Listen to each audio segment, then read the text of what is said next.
They said the night he touched the piano, the room forgot how to breathe. It was 1859, and the air inside the small Georgia hall was thick with dust, sweat, and the uneasy silence white men carried when they gathered to be entertained by something they did not fully understand. Lamps trembled with weak yellow light. Boots scraped against wooden floors. Somewhere outside, a horse stamped impatiently, as if sensing what the people inside could not yet name. And at the center of it all stood a boy no one knew how to look. A black child, blind from birth, small and barefoot. His head tilted slightly as though listening to a world no one else could hear. His name was Thomas Wiggins. He did not speak, or rather, he almost never did. Words did not belong to him the way they belonged to others. They slid past him like water over stone. Sound, however sound, clung to him. It lived in his bones. Every footstep, every cough, every whispered insult, and nervous laugh etched itself into his mind with unbearable clarity. People thought him empty because he did not answer them. They were wrong. He was too full. He was enslaved, though few that night said the word aloud. The law said he belonged to a man, but even the man who claimed him did not know what, exactly, he owned. Thomas had been born into bondage, blind and fragile, written off as useless before he could walk. Yet from the moment he could crawl, he had moved toward sound. He would press his ear against walls to feel vibrations. He would cry. If a tune was left unfinished, he would rock back and forth for hours, humming melodies no one had taught him, melodies that seemed older than memory itself. They discovered the piano by accident, a forgotten instrument in a corner of a house not built for him. When Thomas found it, he touched it like one touches fire, carefully, reverently, as though it might burn him alive. And then he played. Not scales, not childish clatter. He played the room itself. He played the footsteps that had passed through it, the voices that had argued and prayed and died within its walls. He played sorrow without knowing its name.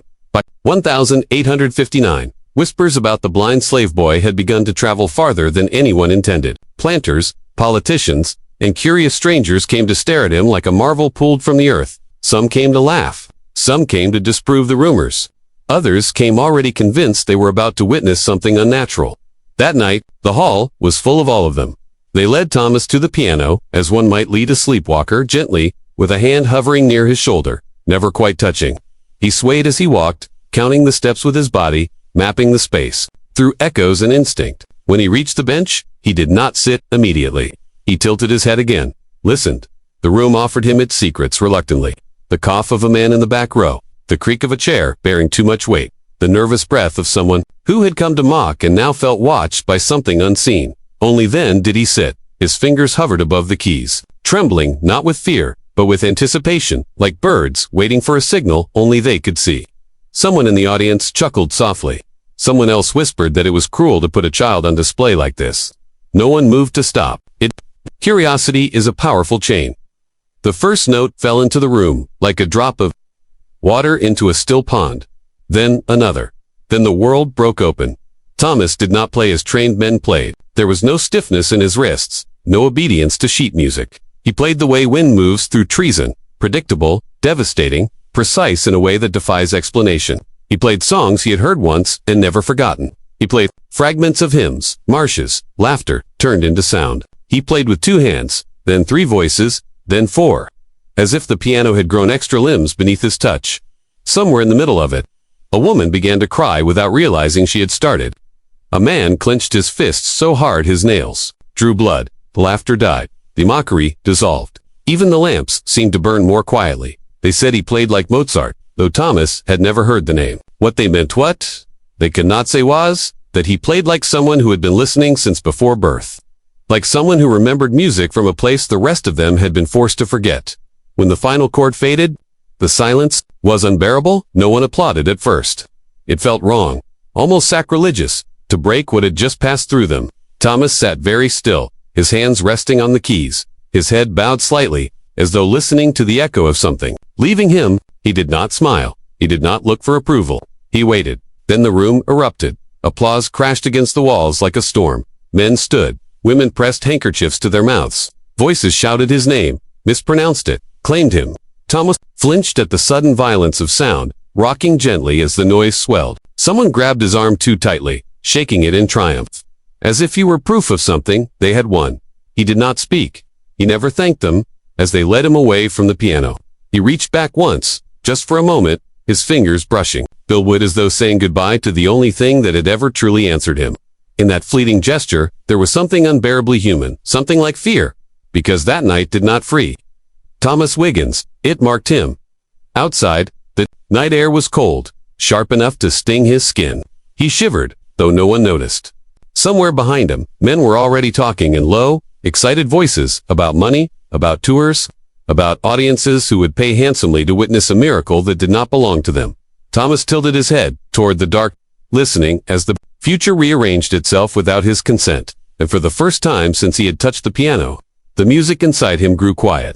They did not let the silence last, though voices followed him out into the cold, clinging like smoke to his skin. Words he could not understand sharpened themselves into tones he could.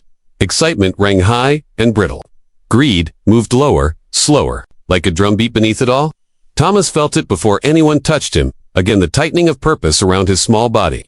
The sense that something vast had shifted and settled its weight upon his shoulders. He was taken back, not to rest, but to be shown. In the days that followed, the piano became his prison and his refuge both. Rooms changed, halls widened, faces multiplied, but the bench beneath him remained the same narrow strip of wood. They placed him before strangers, again and again, sometimes twice in one day. Sometimes, until his fingers trembled with exhaustion, and his head rang with overlapping echoes of applause and command. He learned the sound of coins poured into hands, not his own. He learned the tone men used when discussing livestock, softened only slightly by A.W. Thomas did not protest. He did not plead. He did not explain. He rocked. He hummed. He waited for it. Because when his fingers touched them, the world narrowed to something he could survive. They called him Blind Tom. The name spread faster than his music, easier to swallow than the truth of him. Posters were printed. His condition was advertised as loudly as his talent, because it made the miracle more profitable. Blind Tom, the slave boy who could play anything he heard. Blind Tom, the human curiosity. Blind Tom, proof of God, or proof of nature, gone wrong. Depending on who was speaking and how much they wished to justify themselves, he was paraded through parlors and concert halls, from Georgia outward. Carried north on rattling trains, whose rhythms he memorized without trying. The click of wheels became a new song. The hiss of steam, another. At night, when sleep came in pieces, he replayed them inside himself, layering them over hymns and marshes. And the distant echo of that first piano. People asked him questions as though he were not there to answer. They debated whether he understood what he played, whether he understood anything at all. Some leaned close and spoke loudly, slowly, as if volume could cross the gap they had decided existed between them. Others recoiled, afraid that intelligence without language was something dangerous. Thomas absorbed it all. The cruelty, the praise, the contradictions. On one particular evening, not the grandest hall, not the smallest, either something shifted. Again, the room was warm, heavy with perfume and expectation. Thomas had already played for nearly an hour. His fingers ached. The notes came more slowly now, like breath drawn through pain. He finished the final piece and waited, rocking slightly, counting the seconds by the echo of his own heartbeat instead of applause. There was a pause. A man approached the piano. His shoes were polished too carefully. Thomas could hear it in the way they barely scuffed the floor. The man spoke close to Thomas's ear, his voice slick with confidence. "Play this," he said, and began to hum. It was a tune Thomas had never heard. The room stilled. This was a test. He felt it in the hush, in the way people leaned forward as one organism, hungry for failure as much as for triumph. The man hummed again, slower this time, just once. Then he stepped back. Thomas sat motionless. Inside him, something flickered. Not fear, not confusion, something closer to sorrow. He lowered his hands to the keys. What followed was not imitation. It was transformation. Thomas took the thin, imperfect hum and unfolded it into something vast. He found its hidden corners, its unsung harmonies, its future selves. He bent it gently, respectfully, until it sang back to him in a voice it had not known it possessed. Gasps rippled through the room. The man laughed, stunned. Someone clapped too early, then stopped, ashamed. When Thomas finished, the applause returned, louder than before. Edged now with something else, a sense that they were standing before a mystery that would not stay obedient forever. That night, after the crowd dispersed, Thomas was left alone with the piano for a rare moment. No hands pulled him away. No voices commanded him. He explored the keys softly, mapping them again as if reassuring himself they were still real. His humming grew, quieter, almost like a lullaby meant for himself. Then footsteps. A woman entered the room. Thomas knew her sound. She had been near him often, though rarely spoke. Her movements were hesitant, conflicted. She stood behind him now, close enough that he could feel the warmth of her presence. "Tom," she said softly. The name felt different. In her mouth, less like ownership, more like recognition. She did not ask him to play. She did not praise him. She only stood there, breathing unevenly, as though struggling with something too heavy to voice. After a long moment, she reached out and placed something in his hand. It was small, cold, metal. A key. Thomas closed his fingers around it, confused. He tilted his head, listening to her heart accelerate. "For the door?" she whispered. Though there was no door he knew that this could open. Before he could react, she was gone, her footsteps retreating quickly. As if she feared she had already said too much. Thomas sat alone again, the key warming slowly in his palm. He did not know what it meant. He only knew that it was the first thing anyone had ever given him without demanding music in return. Outside, thunder rolled distantly, low and ominous. The building creaked as if settling into itself.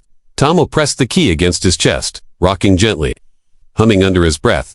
Somewhere beyond the walls, the world was tightening its grip on him, preparing to pull harder than ever before. And for the first time, a question wordless but sharp began to take shape inside the silence he carried. The thunder did not come closer. It moved away, rolling itself into the distance, like a warning that had decided it was too late. Thomas sat with the key pressed to his chest until the metal grew warm, until its shape imprinted itself into his palm. He did not know what doors were for, only that they separated one sound from another, one silence from another. When at last he lowered his hand, the piano answered him with a soft, accidental chord, and he flinched as if startled awake. The next morning, the routine resumed, as though nothing had been altered. He was dressed, guided, positioned. Voices rose and fell around him. The key was gone. Taken or misplaced, he could not tell. He did not ask. He never asked. But something in him had shifted, like a hairline fracture running through stone. The years folded over themselves after that, heavy and relentless. War came the way.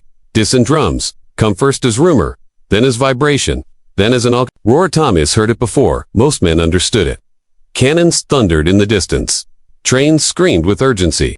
Songs changed. The hymns grew darker. The marshes sharpened their teeth. He played through all of it. He played for soldiers, before they left, and sometimes for those who came back, missing pieces of themselves that no surgeon could find. He played for halls, draped in flags and 4 rooms stripped bare. By fear, he played the battle cry of freedom, with the same hands that could summon grief so thick it felt like fog. He played for men who said slavery was ending, and for men who refused to believe it ever would.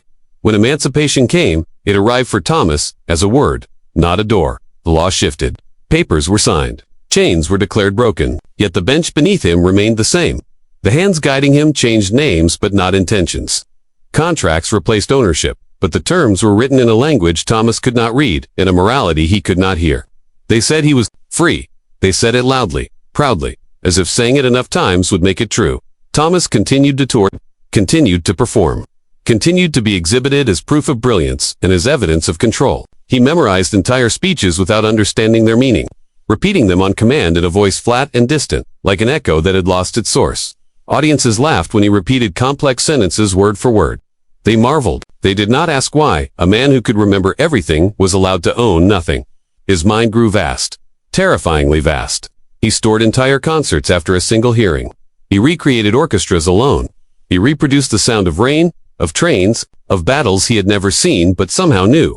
Yet the world around him grew smaller, narrower, more tightly managed. He aged, though no one spoke of it. His body thickened. His hair changed. His rocking slowed. But he was always introduced the same way, as though time had no claim on him. Blind Tom, the boy wonder, the eternal curiosity. Sometimes, late at night, when no one was listening, he returned to the piano alone. In those hours, the music changed. It wandered. It broke. It mourned. There were long pauses where he would sit motionless, hands hovering, listening to something far away. Perhaps to a door. Perhaps to a memory of metal warming in his palm. He outlived the war. He outlived the men who first displayed him. He outlived the novelty of miracles. New talents arrived. New wonders distracted the crowds. Yet Thomas remained, preserved not by care but by usefulness. When his performances slowed, when his body resisted the pace demanded of it, they reduced him. Shorter programs, smaller rooms, fewer listeners. The applause thinned. The silence lengthened. In the end, he was moved again quietly, without ceremony. A different house, different walls, different echoes. The piano followed him, battered but faithful. It was placed near a window he could not see but could hear. Birds nested nearby. Wind passed through the cracks. For the first time in decades, no one asked him to play every day. His fingers stiffened, his memory did not. He played less, but when he did, it was as though everything he had ever heard poured out at once. The world as it had been. The world as it might have been. The world as it never allowed itself to become. Those who listened felt uneasy. They could not say why. The music did not flatter them anymore. Thomas Wiggins died in 1908, quietly, without an audience. There was no great procession, no national mourning. A few lines in newspapers that did not know what to do with him now that he was gone. They listed his abilities. They softened his captivity. They avoided the word theft. His pianist survived him. So did his silence. History remembers him as a marvel, an anomaly, a miracle that appeared too early and disappeared too gently. But if you listen closely, if you listen the way Thomas listened, you can still hear the truth beneath the applause. You can hear a life translated into sound because words were never permitted to set it free. Some stories are not meant to be solved. They are meant to be held. And some names, once spoken, refuse to be forgotten. We are willing to sit still long enough to hear them